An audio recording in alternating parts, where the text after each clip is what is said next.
Hey friends, welcome back to the Firstieland podcast. Last week in episode 2, we talked all about how classroom routines can help you create a calm and organized and productive learning environment. Today, we're taking that one step further. I'm going to share 40 specific routines and procedures that you'll want to teach during the first few weeks of school, from how kids enter the room to what to do during a fire drill. These routines will set the stage for a smooth, low-stress year for you and your students. So let's get started.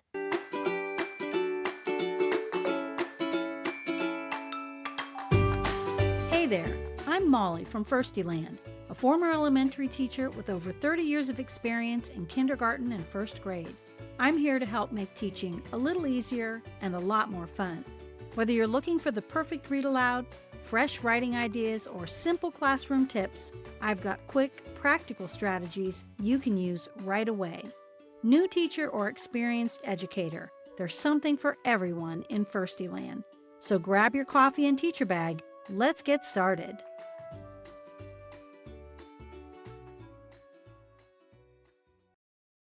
Before we get into the episode, I want to let you know that I've got a free checklist that goes along with today's topic.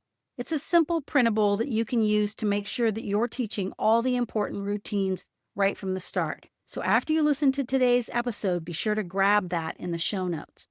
Okay, so I have 40 routines that you should be teaching in kindergarten and first grade during the first month of school. It's a lot, so I'm going to try and keep this episode as short as I can, so I'm going to talk fast. Here we go. Number 1, morning chores. What are the first things that students should do before entering your classroom? Teach your students to put away their daily folder, sign in for lunch or attendance, or wash their hands. Create a morning routine for students to follow before they enter the classroom, whatever works for you and what you want them to do. A great idea is to have a visual reminder on the wall to help students remember what to do. That will set the tone for the day and remind students that they're in school and they're ready to learn. Number 2, greetings. Meet your students at the door each morning and greet them. Make them feel welcome and show them that you're happy to see them. Number 3, entering the classroom. Teach your students how to enter the classroom. They should walk into the room quietly. Some kids like to announce to everyone that they're entering the room in some way. They shout, they're yelling hello, running, bouncing. You want to discourage this kind of behavior so they don't disturb any of the work that's already in progress in the classroom, because kids are coming in and out of the room all day long, not just in the morning. All right, number 4, morning work. You should establish a classroom procedure for some kind of morning work. What are your students going to do when they first enter the classroom in the morning? Some options for this are a morning worksheet, morning tubs, puzzles, Play-Doh, or even just drawing. You can have different themes on each day, such as Monday math or Tuesday tubs, Wednesday reading, that type of thing. Create a routine so students know exactly what to do when they first get to school. Number 5, lunch count. Create a spot in your classroom for students to sign in for lunch. You can use a pocket chart, a clip system, baskets, or some other place where kids can put their names for either buying or packing lunch. And then decide how you're going to relay this information to the cafeteria. I can't tell you how many times I forgot to send my lunch count to the cafeteria, and I would get that dreaded phone call at 9 o'clock saying, "Where's your lunch count?" So think about that. Are you going to call them on the phone, or do you have to send the information with a student? Create a classroom procedure for this so that you remember to do that every day. Number 6, attendance. Establish a simple way of taking your attendance every day and how you'll get this information to the office. Are you going to have students sign in somewhere in the classroom? Are you going to have a student helper take the attendance down to the office? Make a routine for that as well. Number 7, daily folders. Kids should have some kind of daily folder that they bring back and forth to school. This is where they can put their finished work that they take home, and they can bring important papers or notes back to school in this folder as well. Make a special basket where the kids will turn their folders in each morning, and then establish a classroom routine for yourself as well to check these folders each morning in case there's important papers that you need to see immediately. Number 8, journals. I think it's a good idea to create a daily journal writing routine in your classroom. This can be when students first come into class in the morning or maybe right after recess. You can use a daily journal, and that can really be an effective way to get some extra writing practice into every day. Number 9, announcements. If your school has morning announcements, teach your kids what to do during this time. Students should stop what they're doing, fold their hands in their lap, and listen without talking. If you teach students this classroom routine, that's going to ensure that everybody can hear the important announcements anytime they're made during the day. Your kids will know exactly what to do when announcements come on. All right, some other daily classroom routines. Number 10 is carpet time. Teach kids how to walk to the carpet without pushing or shoving or running. They need to be taught your expectations for sitting on the carpet. Can they sit on their knees? Can they lay down? You have to decide how you want students to sit and then teach them this classroom procedure on their first day of school so that they know what to do every time they come to the carpet. Number 11, daily calendar. A great idea is to have some kind of calendar time built into your daily schedule. It's a really good classroom routine for elementary kids. You can teach students so many skills in a really short amount of time with a daily calendar. I used to have my calendar on a bulletin board, but it had a lot of components to it. And when I moved from kindergarten to first grade, I didn't have a big bulletin board like that anymore. So I had to go with a digital calendar, which I really ended up liking because we could do patterns, days of the week, the months. We counted to 100. We did base 10 blocks, tally marks, money, time, all kinds of stuff was in that digital calendar. Number 12, tissues. Have a specific place where you keep the tissue box for your kids. Teach students your expectations for how to use the tissues. And what I mean by that is, can they get more than one? Can they get up anytime to get a tissue? Emergencies happen sometimes when a tissue is needed, like right now, but some kids are going to use getting a tissue as an excuse to leave the carpet or not do their work and hang out at the tissue box. So make a routine, what you expect for that. Number 13, trash. Create a classroom routine for throwing away the trash in your room. It's a great idea to have mini trash cans in the center of your tables or even individual trash cans at students' desks. Kids can throw their trash away as they're working without having to get up and go to the trash can all the time. That's going to keep your room neat, and it's going to eliminate a lot of unnecessary movement in the middle of your lessons. And then at the end of the day, you can choose one student helper to empty the little mini trash cans into the main can in your room. Number 14, pencil sharpening.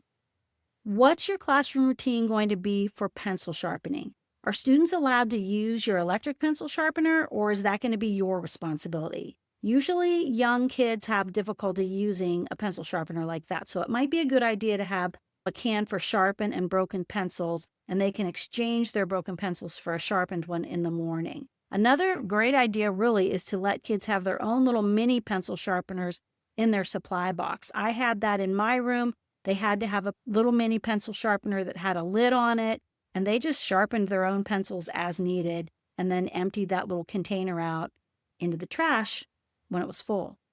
Number 15, create a classroom routine for lining up.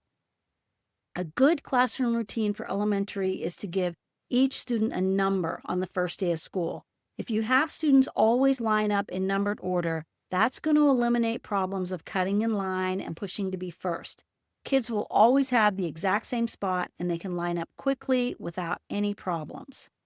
Number 16, questions.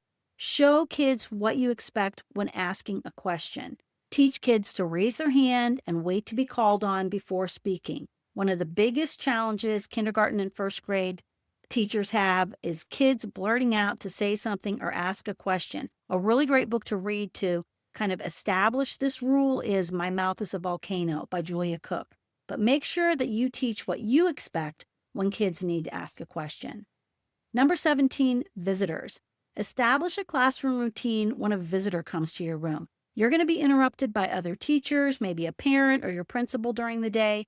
Teach kids to stay in their seats and wait quietly while you finish your conversations. They should not be running up to the visitor to give them a hug or interrupt your conversation or get crazy with the other kids when a visitor comes to your door. Number 18, fast finishers.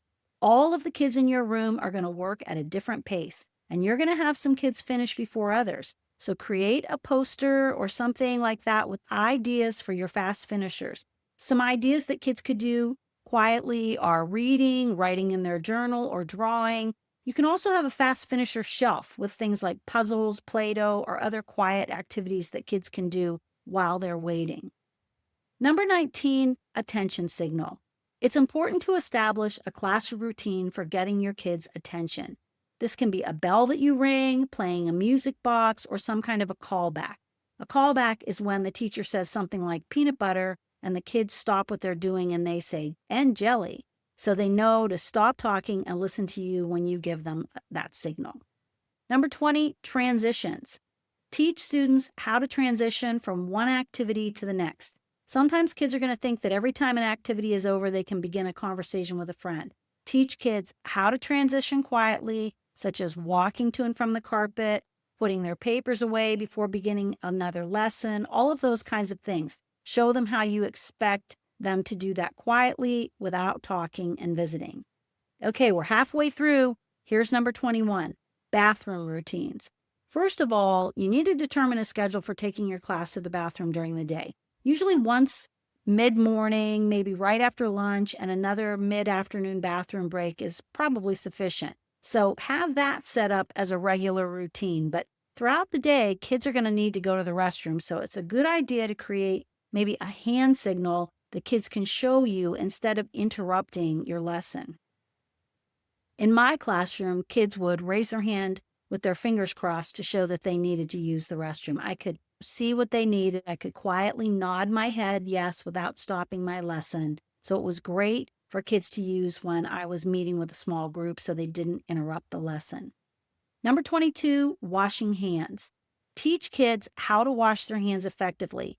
Take them to the restroom or have them wash their hands at your classroom sink and show them step by step how to turn on the water, wet their hands, use one pump of soap, and wash their hands. I liked to teach my class to hum the happy birthday song to themselves while they washed so they could really get their hands clean. And then teach them to throw the paper towels in the trash can and not on the floor because they will do that. Number 23, mailbox. A good classroom routine is to give kids their own mailbox. Teach them to put their papers in their mailbox when they're finished, and then at the end of the day, they can get their own papers and put them in their daily folders to go home. It saves you a lot of time if they can put their papers in their folder instead of you. Number 24, chairs.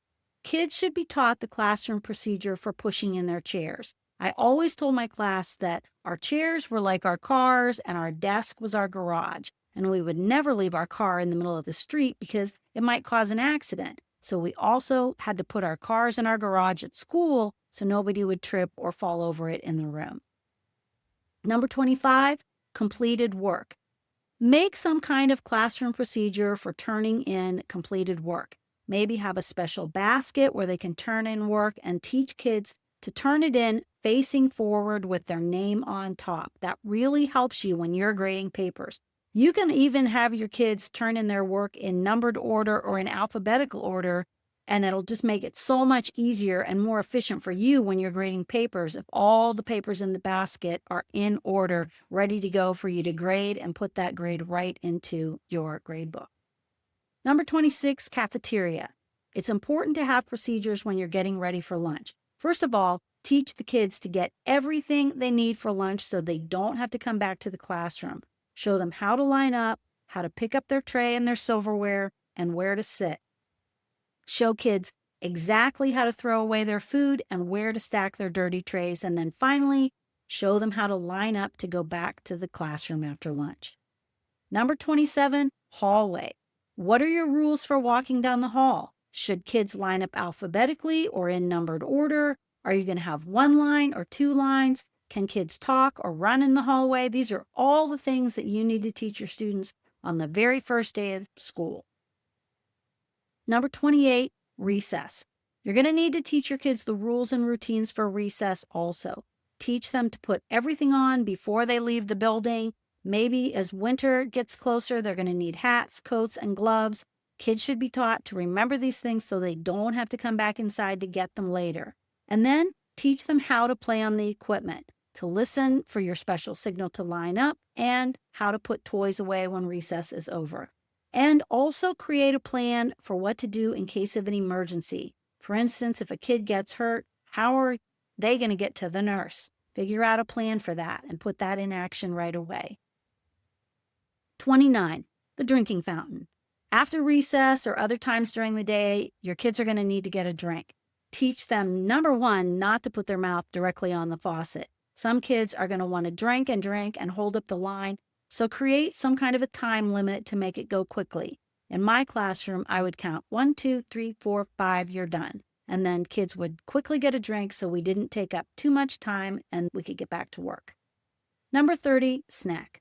Lots of teachers like to have a short snack time built into their day, and depending on your schedule, you could maybe have a snack in the morning or the afternoon.